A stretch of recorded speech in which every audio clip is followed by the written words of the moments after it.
Hi everyone, welcome to my channel. My name is Jennifer. In today's video, I'll be showing you the new DeWalt 20 volt max, 3/16 inch and 1/4 inch cordless rivet tools. The model number for the bare tools for the 3/16 is DCF403 and the 1/4 inch is DCF414. With these tools, you can install aluminum, steel, and stainless steel blind rivets. Now, these look very similar, so I'll be comparing the stats on each to show you their likenesses, but also their differences. They both have a brushless motor, as you would expect, but the biggest difference is in their power. The 3/16 inch delivers up to 2,100 pounds of pulling force and has the capability to pull 800 rivets per charge. The stroke length is 0.98 inches or 25 millimeters.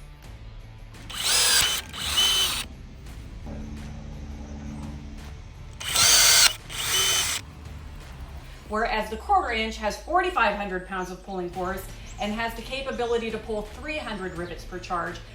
The stroke length is 1.18 inches or 30 millimeters.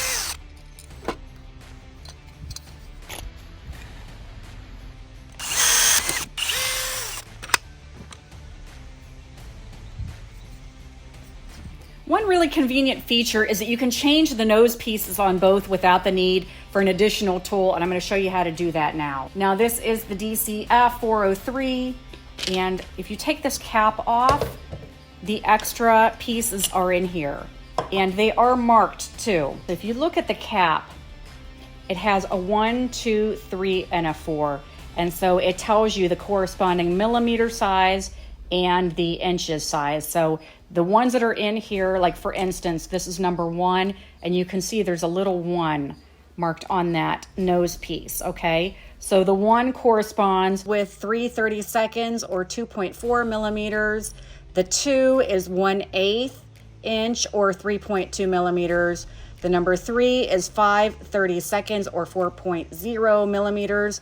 And then the 4 is 3/16 inch or 4.8 millimeters. Then the 3/16 is the one that's going to come already installed on the tool. So they're all there. Here's a look at the back. They just pop out like so. And then they just push right back in. Now to change this, there are several different things. You can either take this completely off. I'm going to take the battery off. And then this further comes off. Okay, and then the nose piece just comes right on out. See, it's marked number 4. Here's what I would suggest doing. Say you want to change this. So you can go through the motions and take the whole darn kit and caboodle off, or you can just loosen this nose piece.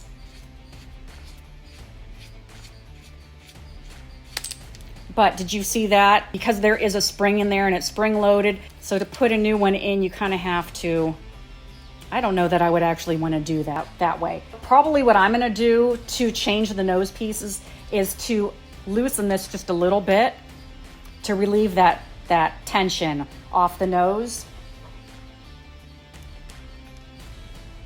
And then that easily seats in there. You can return this cap and then tighten this.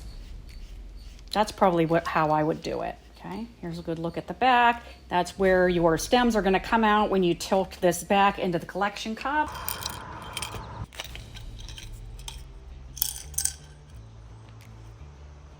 And I like that it has easy storage. Now, one thing worth noting, this is numbered for the different sizes. In the 1/4 inch size, they've used lettering, so it's A, B, and C. That way, if these get popped out, you can easily see which tool they go back into. So A,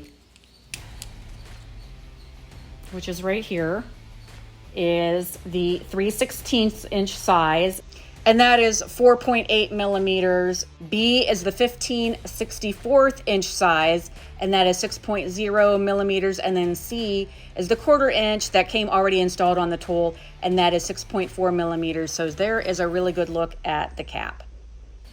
These caps could be a little sturdier for my liking. I'm not going to say they're cheap plastic, but they're plastic. I'd like them to be a little bit, being that this is a sturdy, you're going to be working in environments most likely that are kind of tough. I would like for those to be a little bit beefier. I don't know. So, okay, here's a look at that collection cap. See, both tools measure the same size. You'll notice this one is, maybe they did this different color so that if you were on a job site and you wanted to know which one you were grabbing, this one has the yellow band, this one has silver. This body of this is also silver, where this is black. Now, it's super important when you're working with these tools that you remember to tilt the tool back, or else you will quickly develop a jam. Now, there is a jam release within here, I'll show you, but when I was working with mine, the jam actually occurred in this area. There were like 2 or 3 rods sticking out, and I found that when you dry fired it and kind of like pulled on that, that did help to take the jams out. But it is important to remember to do that extra step because they will not advance on their own. Now, in the case where you need to clear a jam such as this, there are arrows, and you would pull this piece back, unscrew this part, and then this whole piece comes apart. Now, this is very greasy, so I've got the gloves, but you can clear your jam like that and then just reassemble it.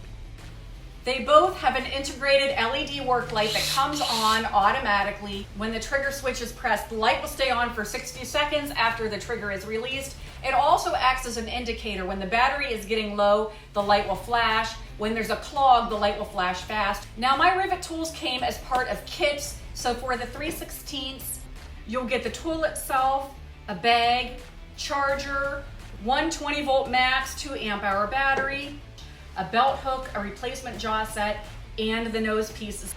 The 1/4 inch kit comes with the tool itself, a bag, charger, and 2 1.7 amp hour power stack 20 volt max oil resistant batteries, a belt hook, a replacement jaw set, and the respective nose piece sizes I mentioned earlier. Now, I didn't see any information mentioned online, but it does look like there is a little hatch right here that you can use the Tool Connect, which with the price tag of these, I would expect that you would be able to track them. So that is available on these tools. Now, one thing to mention, the grip on this is much thicker, but I have small hands and I still am able to operate this tool, but I do want to compare it versus something like, say, a drill. So here's a difference in the grip. You can kind of see from the front how much thicker that is. Now, I have small hands. It's not impossible for me to hold this, but it is a lot thicker. It is made of the same rubber overmolding as all of the other DeWalt tools. And here's just a look at that. It's just something to take into consideration. Not that I think it's gonna harm or be hard for anybody to use, but I just wanted to point that out since I am showing you all of the differences with the tools. Now, another thing to note, say you need to store this in a toolbox, or say you need to get up into an area that is cramped. You can operate this without the collection cup. It's just when you tilt this back, the stem is going to fall out of the back right there. Also, just this is kind of one of those nitpicky things. This can lock in several different positions, but I'm sure they mean the DeWalt logo to go horizontal, so you just kind of have to you know, if you're going to be creating content like I am, I'm going to make sure that I put that so the DeWalt logo is perfectly horizontal and not all crazy.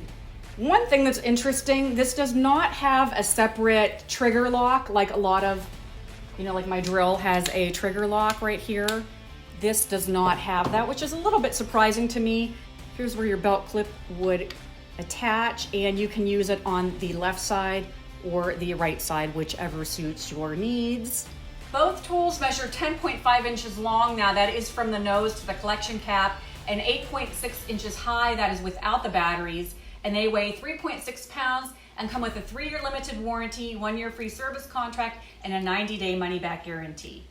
The 3/16 inch bare tool goes for around $299. Now, you can get it kitted like I have with a 2 amp hour battery, and that does run in the $369 range, whereas the 1/4 inch bare tool goes for $799, and the kit with the 2 1.7 amp hour oil resistant power stack batteries is listed around $959. Whew. I pulled these prices off of the Acme Tools website, and I'll include that link and all of my other affiliates in the description of this video. So I hope this video was helpful. If you have any questions on things I didn't cover, please leave them for me in the comments. If I don't know the answer, I'll reach out to my contacts at DeWalt and ask, or possibly somebody that is watching will know and they will answer for me if I don't get back to you. So make sure, if you're not following me already, that you hit that subscribe button And also look me up. I'm on Instagram, TikTok, and Facebook as well. As always, thank you for watching and supporting my channel. And until next time, take care.